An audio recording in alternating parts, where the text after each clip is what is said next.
हरे कृष्ण। श्लोक संख्या 35 में भगवान कपिल भगवान अपने रूप का वर्णन कर रहे, माता को अपने रूप का वर्णन करके बता रहे कैसा उनका रूप है। भगवान के मुस्कुराते तथा आकर्षक स्वरूप को देखकर, उनके अत्यंत मोहक शब्द को सुनकर, हमें 36 है 35। हे माता, मेरे भक्त नित्य उदीयमान प्रभात के सूर्य सदृश नेत्रों से युक्त मेरे प्रसन्न मुखमंडल वाले रूप का अवलोकन करते हैं। वे मेरे मित्र विभिन्न दिव्य रूपों को देखना चाहते हैं और साथ ही मुझसे अनुकूल संभाषण करना चाहते हैं। इस श्लोक में क्या बता है, मंदिर क्यों बना हुआ रहता है। मंदिर भगवान का एक साक्षात विग्रह है। जब जो कोई भी भक्त मंदिर में जाते हैं और मंदिर में भगवान का सुंदर रूप देखते हैं, सुंदर रूप देके उनका सुंदर अलंकार, भगवान को क्या क्या अलंकार किया, वो देखते देखते देखते इतना तल्लीन हो जाते हैं। अभक्त लोग भी आते हैं, भक्त लोग भी जाते हैं। मंदिर है ना, कोई कौन सा भी मंदिर में लोग जाते, कौन सा भी मंदिर है लोग जाते। मंदिर क्यों बनाते हैं, क्योंकि भगवान अपने को याद करने के लिए, भगवान को याद करने के लिए, क्योंकि भगवान को याद करके हमें भगवत धाम जाना है। भगवान को याद करके भगवत धाम जाने, इसके लिए मंदिर और अर्चा विग्रह का पूजा करते हैं। इधर भौतिकवादी लोग भी जाते हैं, जो भक्त लोग भी मंदिर में जाते हैं। भौतिकवादी लोग बोलते हैं अरे सब चीज में भगवान है, सब वस्तु में भगवान है, तो मंदिर में जो है ना अर्चा विग्रह, तो भगवान हो सकता है क्या, मूर्ति है। ऐसा ही वो लोग भौतिकवादी अभक्त लोग ऐसा सोचते वो लोग, क्योंकि उनके मन में क्या रहता है, सब जगह भगवान की शक्ति सब जगह बिखरे हुए। अरे सब शक्ति में भगवान बांट गए, अभी मंदिर में भगवान नहीं है, सिर्फ ये मूर्ति है, ऐसे ये लोग सोचते हैं। और जो भक्त जो रहते हैं, भक्त जो भगवान का दर्शन करते वो प्रफुल्लित हो जाते, क्योंकि भगवान की भक्ति जो आसान नहीं है। उनका पूर्व जन्म का जो पाप कर्म नष्ट होके उनका पुण्य कर्म उदय होता है, वो ही भगवान की भक्ति कर सकते हैं। तो भगवत गीता में भगवान बताए। और ब्रह्म बहुत प्रसन्न आत्मा, जो वो हाई लेवल, ये 36 श्लोक में बताएंगे। पर इधर जो भी भगवान के मंदिर में जाते भगवान का दर्शन करते, सुंदर रूप से दर्शन करते। इधर हम लोग को बताया है कैसे दर्शन करने का, भगवान का सीधा डायरेक्ट जाके मुख में नहीं दर्शन नहीं करने, भगवान का पहले चरण का दर्शन करना चाहिए। धीरे धीरे धीरे चरण से घुटने, कमर, पेट, वक्षस्थल, भुजाएं, उसके बाद भगवान का मुख, प्रसन्न मुख देखना चाहिए। और साथ ही भगवान के बांसुरी, भगवान का संगी राधा रानी और सब उनके साथ जो है साथ सामग्री, सबको हम लोग देखने का और मन में वो ही भर के जाने का। मन में हम लोग कितना सुंदर भगवान का रूप है, वो भी मन में रख के हम लोग जब भी घर में जाते हैं, घर में जाके हम लोग को वही रूप को याद करना चाहिए। अरे कितना सुंदर भगवान को सजाया था, क्या मुकुट था, क्या हार था, कैसे भगवान हंस रहे थे। ये जो हम लोग घर में जाके जो चिंतन करते हैं, यही ध्यान है। भगवान के बारे में हम लोग जो देख के हम लोग उसको स्वरूप को हम लोग सोच चिंतन करते रहते हैं, ध्यान करते, यही ध्यान है। श्रवणम, कीर्तनम, विष्णु स्मरणम, ये तीसरा जो है विष्णु स्मरणम जो है, ये भगवान का अर्चा विग्रह का देख के हम लोग उनका अर्चा विग्रह का ध्यान करते हैं, ये स्मरणम। इधर इस श्लोक में बताया भगवान कौन से ही रूप अवतार ग्रहण करते हैं। कभी सूकर रूप में आए, कभी नरसिंह रूप में आए, मत्स्य, कूर्म, वराह, अलग अलग अवतार ग्रहण करते, अनेक अवतार ग्रहण करते। क्यों? क्योंकि भगवान को आकर्षित करके अपने लीलाओं को भक्त लोग सुने, उसके लीलाओं को याद करें, इसके लिए भगवान अलग अलग रूप में अवतार लेते। इधर ये भी बताया अलग अलग रूप में किस तरह अवतार लेते, उसी तरह मिट्टी, लकड़ी, धातु, रत्न जैसे पदार्थों का रूप को ग्रहण करते, क्योंकि सभी के अंदर भगवान है ना। हम लोग जड़ तत्व देखा है ना, हम लोग पंचभूत जड़ तत्व में सभी के अंदर भगवान का वास है। इसमें भी भगवान का वास है। शास्त्रों में भी बताए, कैसे क्या बताया, भगवान का सुंदर रूप का ध्यान करना चाहिए। हम लोग अलग अलग अलग भक्तों का भजन में सुनते ना, सुंदर ते ध्यान उभे विटेवरी और सुंदर कुंडल नयन विशाला। अलग अलग हम लोग भक्तों का जो भजन में हम लोग सुनते, जब भी भगवान का सुंदर रूप का हम लोग अंकन करेंगे, ध्यान करेंगे, उस करने से ही हम लोग को मुक्ति मिल जाता है। इधर बता रहे जो भी जाने अनजाने में भगवान का मंदिर में जाता है, भगवान का सुंदर रूप को देखता है और उसी का ध्यान करते रहता है, वो उस वही इधर बता रहे तत्व को विद्यमान। इस विषय में कोई आशंका नहीं, किंतु नास्तिक इसके विपरीत सोचते हैं।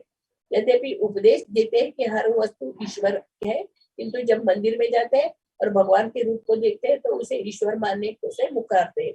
उनके ही सिद्धांत है कि उनके अनुसार हर वस्तु ईश्वर है, तो फिर अर्चा विग्रह ईश्वर क्यों नहीं। वास्तव में उन्हें ईश्वर का बोध ही नहीं है, किंतु तो भक्तों की दृष्टि इनसे भिन्न होती है। उनकी दृष्टि ईश्वर प्रेम से सिक्त रहती है। ईश्वर को उनके विभिन्न रूपों में देखते ही वे प्रेमाभिभूत हो जाते हैं, क्योंकि नास्तिकों की तरह उन्हें मंदिर में ईश्वर के रूप के तथा ईश्वर में कोई अंतर नहीं दिखता। साक्षात अर्चा विग्रह और भगवान में अंतर नहीं है। भगवान इस धराधाम को छोड़ के जाते वक्त हम लोगों को, हम बद्धजीवों को याद करने के लिए 5 चीज छोड़ के गए: तुलसी, ग्रंथ, गुरु, तुलसी, ग्रंथ, गुरु, अर्चा विग्रह और धाम।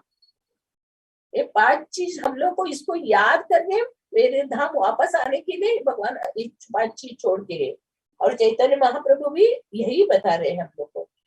फिर इस अर्चा विग्रह गुरु महाराज अपने शिष्यों को बोलते अर्चा विग्रह को सुंदर से सजा के रखो, क्योंकि शास्त्रों में लिखा हुआ है अर्चा विग्रह और भगवान में कोई अंतर नहीं है। भगवान का कैसा रूप, ये जो महात्मा लोग, बड़े बड़े महात्मा लोग जो वो अर्चा विग्रह देखा है, उन्होंने उनका रूप देखा है। जैसे हम लोग अभी कपिल करदम मुनि का हम लोग पढ़े, करदम मुनि तपस्या करते करते उन भगवान का दर्शन किया उन्होंने। कितना सुंदर उनका रूप, उनका किस्सा मितहास उनका, और कानों में, गले में, ये सब उन्होंने देखा है। और उसी की तरह ये अर्चा विग्रह भी बना है। अर्चा विग्रह और भगवान में कोई अंतर नहीं है।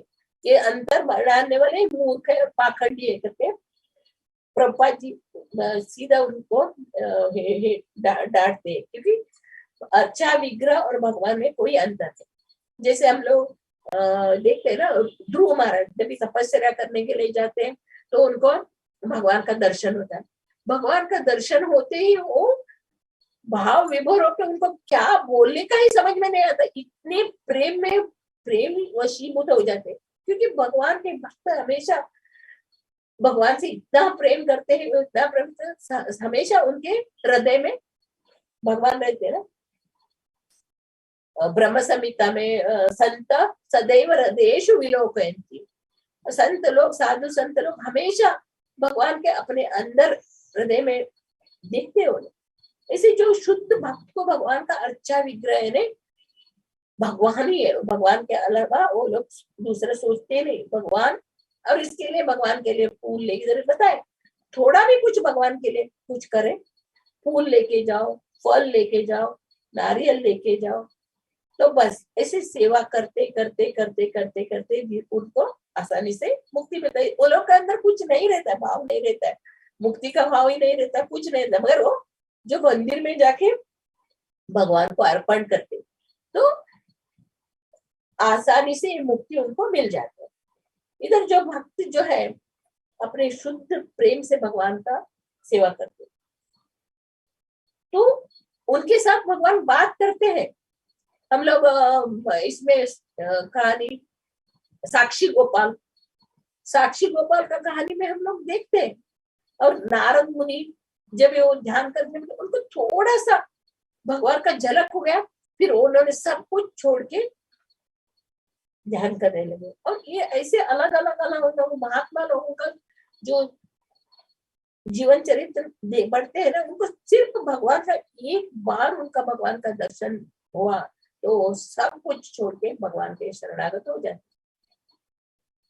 ये भक्तों के अंदर का भाव है। भक्त जो रहते हैं भगवान के लिए सब कुछ त्यागने के लिए तैयार रहते, पर अभक्त जो रहते हैं वो भगवान को ईश्वर रूप में मानने के लिए तैयार रहते। फिर भी भगवान अभक्तों के ऊपर भी कृपा करते हैं। कभी कभी वो मंदिर आते, मंदिर में भगवान का दर्शन करेंगे, सुंदर उनका मुकुट अलंकार देख के उनके मन में भी वो भाव के वो लोगों को भी मुक्ति मिल जाएगी। इधर इसमें बताए देखिए, विग्रह का दर्शन करते हैं और स्वरूप का आनंद उठाते, क्योंकि सभी विग्रह वरदायक है। जो भगवान का जो भी कृष्ण विष्णु राम नरसिंह जो भी विग्रह है वो वरदायक है, अपने मन की जो इच्छा पूरा करने वाले। भक्तगण विग्रहों के समक्ष अपना मंतव्य प्रकट करते हैं और अनेक बार तो विग्रह उत्तर भी देते हैं।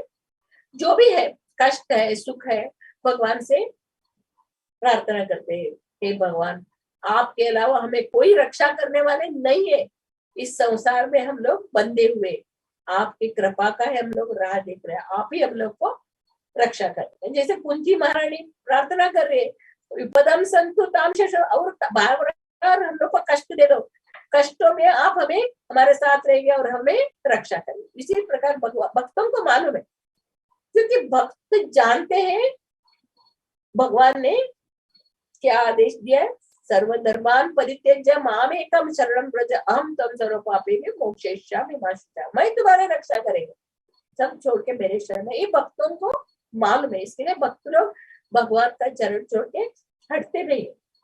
पिछले हम लोग थर्ड कैंटो में पढ़े थे ना साधु संतों का, तो उसमें एक श्लोक आया था, उसमें साधु महात्मा लोग भगवान के चेहरे पे घोंसला बना के रखते और हमेशा भगवान का चेहरा देखते रहते, चरण में और चेहरे पे, क्योंकि भगवान का इतना सुंदर रूप, मनोहर उनका हंसी, कोई बात कर रहे हैं क्या, हमारे मन की इच्छा जान गए भगवान, इतने सुंदर हंसी हंस रहे, ऐसे हमारे अंदर वो भाव आ जाता है। इसमें 35 श्लोक में वही बताया है, ऐसे भगवान से बात करने के लिए, भगवान के साथ हमारा आदान प्रदान करने हम लोग को ऊपर उठना होता है ना, शुद्ध भक्त होना चाहिए। शुद्ध भक्त जो रहता है तो भगवान के साथ बात करता है। अभी भी हम लोग जगन्नाथपुरी में जगन्नाथ जी की जो पांडा है उनका देखते हैं हम लोग, वो लोग रोज भगवान से प्रार्थना करते हैं, भगवान से बात करते हैं और भगवान में उनको दर्शन दे, कान में उनको बताते हैं मुझे आज ये चाहिए ये चाहिए ये चाहिए। आज भी हम लोग देखते हैं, क्योंकि वो लोग उतने ऊपर उच्च स्तर पे गए हुए। इधर कपिल मुनि अपने माता को बता रहे हैं, भक्त तथा विग्रह के मध्य विचारों का आदान प्रदान नास्तिकों के समझ के बाहर। नास्तिक लोग ये समझ नहीं पाए, अरे भक्त लोग इतना कितना ये कोई कोई कभी मंदिर में जाते हैं ना, अभक्तों के लेके मंदिर में जाते हैं, तो भक्त लोग क्या वो मंदिर के सामने घंटों तक बैठे, घंटों तक भगवान का चरण मुख देखते रहते, और अभक्त लोग क्या इतने देर तक बैठा, चलो चलो चलो, क्या इतना देर तक बैठना, देखा हुआ ना चलो, क्योंकि वो अभक्तों को मालूम नहीं रहता भक्त और भगवान के बीच क्या संबंध है। इसके इसमें इधर बता रहे हैं भगवान कपिल अपने भक्तों के बारे में बताया, दिव्य रूपों को देखना चाहते हैं और साथ ही मुझसे अनुकूल भाषा भगवान से बात करना चाहिए, भगवान मुझे आपका ऐसा सेवा करना है, मुझे ये करना है, ऐसे भगवान से बात करना चाहते हैं। फिर अभी दूसरे श्लोक में इधर अर्चा विग्रह का है ना, अर्चा विग्रह 2 प्रकार का होता है। एक है नारद पंचरात्रि विधि से, अभी मंदिर में सब पंचरात्रि विधि से पूजा होता है ना, सब धूप दीप विग्रह का स्नान, पंखा जलाना, चामर जलाना, ये सब जो है पंचरात्रि विधि है। और दूसरा विधि है भागवतम, भगवत गीता पढ़ना रोज मंदिर में भागवतम और भगवत गीता पढ़ना ही चाहिए। ये दोनों साथ साथ चलना चाहिए, जो अर्चा विग्रह की पूजा और भागवत भगवत गीता का श्रवण। ये जो इधर बता रहे, जो पढ़े लिखे नहीं है, जिसको टाइम नहीं है, जो अभक्त है, जो कोई भी मंदिर में आएगा, अर्चा विग्रह का पूजा देखेगा और भागवत कथा सुनेगा, इस सुनने मात्र से उसका उद्धार हो जाएगा, वो मुक्ति का पात्र बन जाएगा करके इधर 35 में बता रहे हैं। शरीर तथा मुखमंडल का दर्शन करते हैं और भक्ति में उनसे बातें करते हैं करके 35 में। अभी 36 में बोला भक्तों में भी 3 कैटेगरी रहता है, वो कनिष्ठ भक्त, मध्यम भक्त और उत्तम भक्त, उत्तम करके 3 प्रकार के रहते हैं। इधर बताए भगवान के मुस्कुराते तथा आकर्षक स्वरूप देखकर तथा उनके अत्यंत मोहक शब्दों को सुनकर शुद्ध भक्ति अपनी समस्त अन्य चेतना खो बैठते हैं। उनकी इंद्रियां अन्य समस्त कार्यों से मुक्त होकर भक्ति में लीन हो जाती है। इस प्रकार अनिश्चित ही सही उन्हें अनायास मुक्ति प्राप्त हो जाती है। और लोग मुक्ति के लिए भगवान का जो शुद्ध भक्त है मुक्ति चाहते नहीं। बिल्व मंगल ठाकुर ने एक भजन में बताया, मुक्ति हाथ जोड़कर दरवाजे पे खड़ी रहती, भक्तों के घर के दरवाजे पे मुक्ति खड़ी रहती। भक्त लोग मुक्ति नहीं चाहते, भक्त लोग क्या चाहते हैं, सदा सदा भगवान का सेवा करना, भगवान का सेवा करना, भगवान के चरण में रह के भगवान का सेवा करना, यही चाहते। क्योंकि भक्तों को मालूम है उनका स्वरूप क्या है, जीव का स्वरूप है लोग दास है ना? दास का स्वरूप क्या है, भगवान का सेवा करना। इस 36 श्लोक में 3 कैटेगरी का भक्तों का बताया। पहला है उत्तम कोटि के भक्त ने क्या है रहते, वो ब्रह्मभूत अवस्था को प्राप्त किया है, वो आत्म साक्षात्कार को ज्ञात है। जो महात्मा लोग, सिद्ध लोग बोलते हैं ना, गुरु महाराज जैसे जो महात्मा लोग है, वो उत्तम कोटि के भक्त।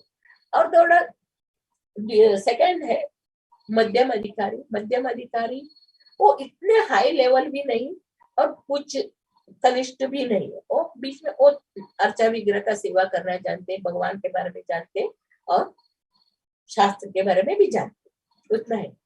और तीसरे है कनिष्ठ अधिकारी, जो है वो अभी अभी भक्ति पे जुड़े हुए, अभी जो भक्ति में जुड़े हुए उनके लिए एक ही सेवा रहता है, अर्चा विग्रह का सेवा।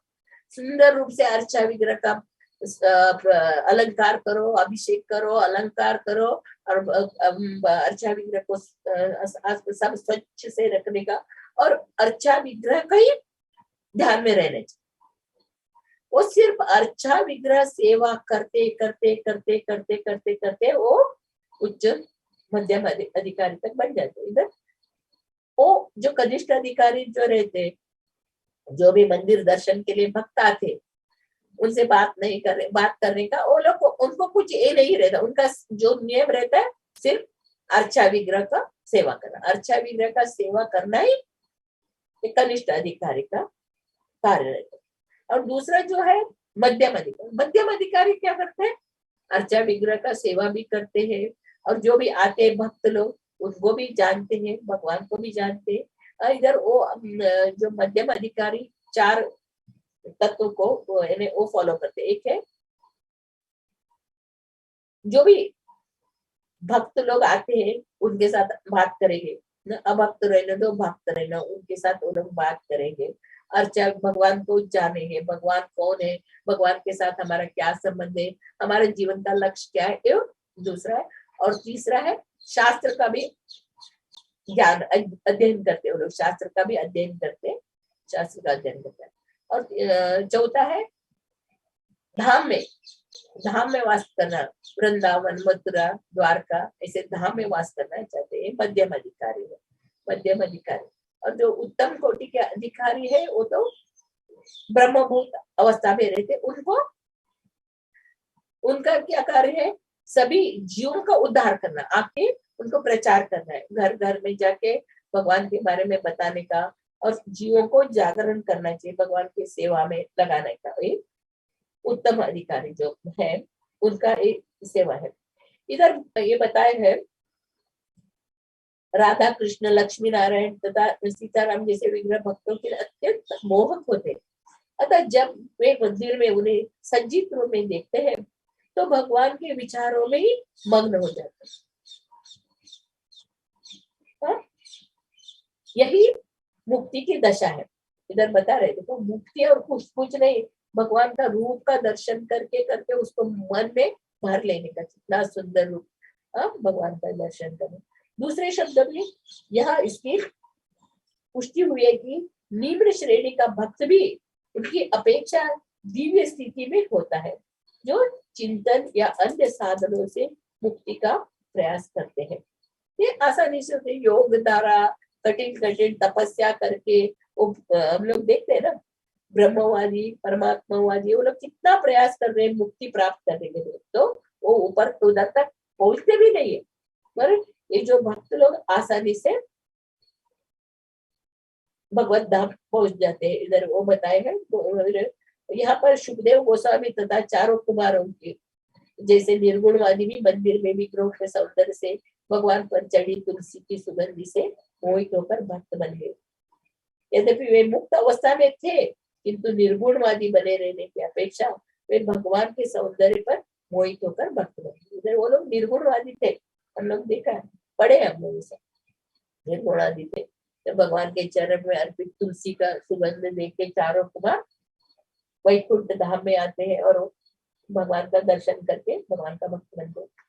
इसे इसमें भगवत गीता में 12th चैप्टर में भगवान बताते हैं, अर्जुन पूछते भगवान को, हे भगवान कौन आपको अत्यंत प्रिय है, जो सुंदर अर्चा विग्रह को रख के पूजा करने वाले श्रेष्ठ है, या जिसे भगवान को आकार नहीं है, भगवान निराकार है, और कौन आपको अत्यंत प्रिय करके भगवान अर्जुन पूछते ना। अर्जुन उवाच एवं सतत युक्ताये भक्ता स्वाम पर्युपासते ये चाप्यक्षरम अव्यक्तम तेषाम एचापक्षरम अव्यक्तम तेषाम योगवित्तमं। श्री भगवान उवाच मय्यावेश मनो ये मां नित्ययुक्त उपासते श्रद्धया पर्योपेता ते मे युक्ततमा मता। यानी भगवान बोल रहे जो मेरे सुंदर अर्चा विग्रह रख के उसका सेवा करके उसको भोग लगाना, उसका पूजा करना, उसका ध्यान करना, जो वो मेरे लिए अत्यंत प्रिय। भगवान ने भी खुद बताया 12वें अध्याय में, और अर्चा विग्रह का प्रत्येक को पूजा करता है मेरे लिए अत्यंत प्रिय। जो अव्यक्त निराकार है वो भी उनको क्या लगेगा, उनको अनेक बहुत बहुत जन्म लगेगा, अनेक जन्म के बाद वो लोगों जान पाएंगे कि वासुदेव सर्वमिति सहमात्मा सुदेव। उन लोग को बहुत जन्म लगेगा मेरे तक, बस जो भगवान का शुद्ध भक्त अर्चा विग्रह को रख के उसका सेवा करते वो मेरे धाम आ जाएगा। और भगवत गीता में अलग अलग जगह में भी भगवान बता रहे, देवताओं की पूजा कर रहे हैं वो देवताओं के लोग में जाएंगे, भूतों का पूजा कर रहे हैं भूत लोक में जाएंगे, और जो मेरे पूजा करते वो मेरे धाम में आएंगे करके भगवान ने स्पष्ट बताया। यान्ति देवव्रतान देवान पितृ यान्ति पितृव्रतान, और मेरे जो धाम में मेरे जो अर्चा विग्रह सेवा करते हो सीधे मेरे धाम को आते करते। अलग अलग जगह में भगवान ने स्पष्ट रूप से बताया। ये शब्द है, ये जो भगवान का जो शब्द है उसको हम लोगों अपने जीवन में उतार लेना चाहिए। इधर एक वही बता रहे विलास शब्द है ना, विलास शब्द ने भगवान का जो लीला, भगवान अलग अलग अवतार लेके लीला करके दिखाते। क्यों? क्योंकि हम लोग बद्ध जीव भगवान की लीला को स्मरण करना चाहिए। इसको लीला को स्मरण मात्र ही न भवबंधन से मुक्त हो जाते हैं, स्मरण मात्र से। इधर वो भगवान जब वृंदावन में ग्वाल बालों के साथ लीला करते, ग्वाल बाल लोग भगवान कृष्ण को भगवान नहीं मानते थे, वो अपने मित्र रूप में उनके ऊपर चढ़ते थे, कूदते थे, भगवान उनके जूठन खाते। ये सब जो लीला है ये दिव्य है और पवित्र है। हम यशोदा मैया के गोदी में खेलते, यशोदा मैया उनको बांधने के लिए जाती है, यशोदा मैया को अपने मुख में सब विश्व का दर्शन कराते हैं, और गोपियों के साथ नृत्य करते हैं। एक माखन के लिए, छाछ के लिए गोपियां किस तरह उनको नचाते। ये जो है भगवान की लीला।